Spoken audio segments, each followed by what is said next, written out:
বিশ্বনবী বললেন খায়রুকুম মান তাআল্লামাল কুরআন ওয়া আল্লামা, তোমাদের মধ্য থেকে ওই ব্যক্তি আল্লাহর কাছে সবচাইতে বেশি সেরা যে নিজে কোরআন শিখে অন্যরে শিখায়া দেয়। আপনি কোরআন শিখলে আপনি সেরা, আবার আপনি যদি শিখায়া দেন তবেও আপনি সেরা।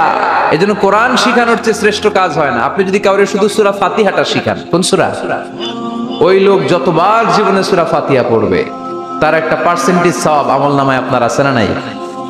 আবার ওই লোক যদি কাউরে এই সূরা ফাতিহাটা শিখায়, আবার যারে শিখালে এ যদি আবার আরেকজনরে শিখায়, এভাবে যতজনকে শিখাবে প্রত্যেকের সওয়াব থেকে একটা পার্সেন্টেজ সওয়াব আপনার আমলনামায় দিয়ে দিবে কে?